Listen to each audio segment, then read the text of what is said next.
Ning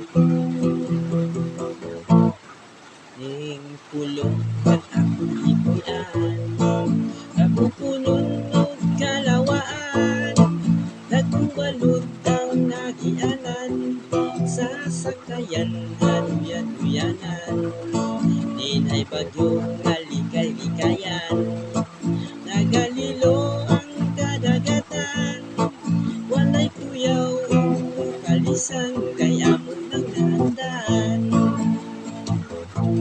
Inig sapot sa unos ug bagyo, bosipte nakamig siguro, way mubula adlaw gabi, magbukot-bukot na lang sa kwarto, inig linaw na sa panahon, manginhas na ug managat dayon, kinabuhi ka islaanon tay malipayon.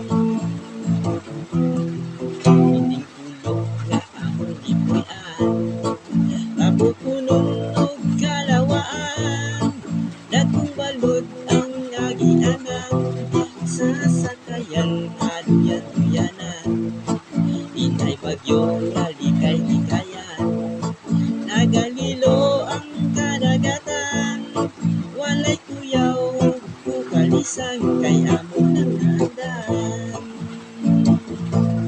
Inig sapot sa unos ug bagyo, bosipte nakamig siguro, way mubula adlaw gabi, magbukot-bukot na lang sa kwarto, inig linaw na sa panahon, manginhas na ug managat dayon, kinabuhi nga islaanon ay malipayon.